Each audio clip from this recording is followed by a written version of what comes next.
Akumulasi selaput lembab pada lidah merupakan tempat berkembang biaknya bakteri penghasil senyawa sulfur yang menyebabkan bau mulut yang tidak sedap. Assalamualaikum warahmatullahi wabarakatuh. Seperti yang sudah kita bahas sebelumnya, kita bicara tentang organ limpa, di mana di organ limpa ini terdapat berbagai banyak sindrom. Dan yang paling dominan di sini adalah sindrom lembab yang menyerang limpa itu sendiri. Nah, masalah lembab ini sudah kita bahas sebelumnya. Sekarang kita akan mencoba membahas lembab ini dilihat dari sisi lidah. Karena salah satu khas dari adanya lembab di tubuh kita bisa terpancar atau terlihat melalui lidah kita. Terutama di selaput lidah. Baik, sebelum kita lanjuti tema ini, jangan lupa subscribe, komen, dan share. Kalau kita lihat, kita pastiin di cermin, terkadang setiap waktu lidah kita akan berubah bentuknya. Bahkan warna juga akan berubah-ubah. Nah, dari antara perubahan-perubahan tersebut akan terlihat salah satunya ada bercak-bercak atau bekas gigi di tepi lidah kita atau selaput yang terlalu tebal.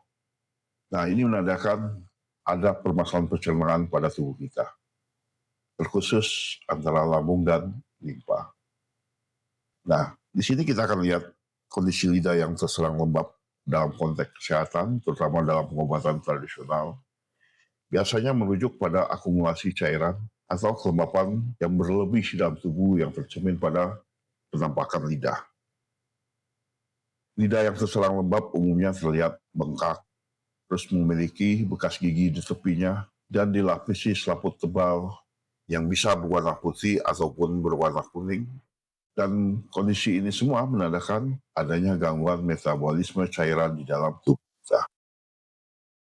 Jenis-jenis contoh lidah yang terserang lembab ada berbagai macam bentuk. Berdasarkan prinsip diagnosa lidah, berikut adalah beberapa jenis kondisi lidah yang berkaitan dengan masalah kelembapan. Lidah yang lembab dingin, biasanya lidah ini terlihat pucat dan bengkak. Permukaannya tertutup selaput berwarna putih, tebal, dan tampak sangat basah atau licin. Hal ini sering dikaitkan dengan fungsi pencernaan yang lemah, sehingga cairan menumpuk dan menciptakan lingkungan yang dingin di dalam tubuh. Nah, lidah lembab panas berbeda lagi dengan lembab dingin. Jenis ini menunjukkan adanya peradangan atau panas di dalam tubuh. Lidah biasanya berwarna lebih merah dengan selaput yang tebal dan berwarna kuning, serta tampak lengket. Kondisi ini sering berhubungan dengan masalah pada organ hati ataupun kantung empedu. Lidah dengan bekas gigi ini menandakan adanya lembab kronis. Lidah yang terserang lembab kronis dan cenderung membengkak sehingga menekan gigi-gigi di sekitarnya. Akibatnya muncul bekas cetakan gigi di pinggiran lidah.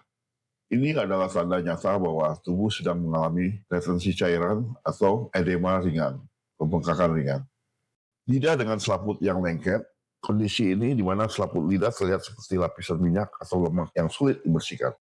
Ini menandakan adanya dahak atau kelembapan yang sangat kental di dalam sistem tubuh yang menghambat aliran energi. Selain dari sudut pandang tradisional, kelembapan lingkungan yang tinggi dapat mempengaruhi kesehatan mulut secara medis, di mana di situ akan ada pertumbuhan bakteri. Kelembapan udara yang tinggi dapat memicu pertumbuhan mikroorganisme di dalam mulut yang jika tidak dibersihkan akan membentuk lapisan putih tebal di atas lidah yang terdiri dari sisi makanan dan bakteri.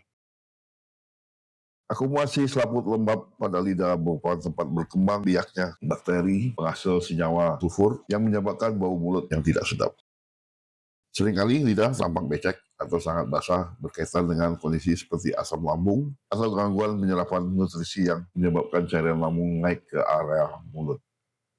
Untuk menjaga kesehatan lidah sangat disarankan untuk menggunakan pembersih lidah secara rutin untuk mengangkat lapisan selaput yang lebih dan menjaga keseimbangan kelembapan alami rongga mulut. Tanda-tanda bahwa kadar kelembapan dalam tubuh kita mulai berkurang bisa diamati melalui perubahan fisik sehari-hari. Ketika tubuh berhasil membuang patogen kelembapan, sistem metabolisme akan menjadi lebih ringan dan lebih efisien. Intinya adalah perubahan yang paling terlihat adalah lidah yang tidak lagi terlihat gemuk, tinja yang lebih berbentuk, dan hilangnya rasa berat atau malas yang biasanya menyelimuti tubuh. Itu bertanda adanya perubahan dari kondisi lembab ini. Berikut adalah indikator klinis utama menurut traditional Chinese medicine apabila ada perubahan pada lidah. Lapisan lidah yang tadinya tebal, putih, dan berminyak akan menipis dan menjadi merah mudah sehat. Bekas gigi di pinggir lidah akan perlahan menghilang karena lidah tidak lagi bengkak akibat timbunan cairan. Kalau dilihat dari pencernaan dan BAB, tinja menjadi lebih padat dan berbentuk, tidak lagi lengket di dinding toilet dan frekuensinya menjadi lebih teratur. Rasa kembung dan begah setelah makan akan berkurang secara signifikan karena api pencernaan limpa sudah membaik. Sensasi tubuh dan energi, kalau dari sisi ini kita lihat rasa kantuk yang berlebihan setelah makan atau rasa berat di pagi hari akan hilang, digantikan dengan energi yang lebih stabil. Jika sebelumnya kita mengalami pembengkakan pada pergelangan kaki atau wajah di pagi hari, kondisi ini akan meredah. Nah, kesehatan kulit dan pernapasan. Kulit wajah tidak lagi selalu berminyak atau berjerawat tipis kristik atau jerawat modem yang melembab. Produksi dahak atau lendir di tenggorokan dan hidung akan berkurang drastis. Pemulihan dari kondisi kelembapan biasanya membutuhkan waktu karena sifat patogen ini yang lengket dan lambat. Konsistensi dalam menjaga pola makan sangatlah penting. Nah, untuk titik-titik perangsang atau akupuntur ataupun akupresur, titik utama yang dapat membuang kelembapan adalah limpa 9 atau SP9. Di mana titik ini adalah titik utama dalam TCM untuk membuang kelembapan dan memperlancar aliran air di bagian bawah tubuh. Sangat baik untuk mengatasi kaki bengkak atau keputihan yang disebabkan oleh kelembapan. Kedua adalah Susanli atau lambung 36. Manfaat dari titik ini adalah memperkuat sistem pencernaan dan energi yang secara keseluruhan sehingga tubuh memiliki cukup tenaga mengolah sisa cairan yang menumpuk. Yang ketiga adalah Fenglong atau lambung 40, di mana titik ini bermanfaat atau dikenal sebagai titik spesifik untuk mengurai dahak dan kelembapan yang menyumbat saluran energi. Cara melakukannya bagaimana? Tekan titik tersebut menggunakan ibu jari atau jari telunjuk dengan tekanan yang cukup kuat hingga terasa sedikit pegal atau linu. Putar searah jarum jam selama 2-3 menit di setiap titik pada kedua kaki. Lakukan secara rutin, terutama pada pagi hari saat energi pencernaan sedang berada di puncaknya. Demikianlah topik ini dapat saya jelaskan. Terima kasih atas perhatiannya. Semoga video ini bermanfaat. Sehat selalu.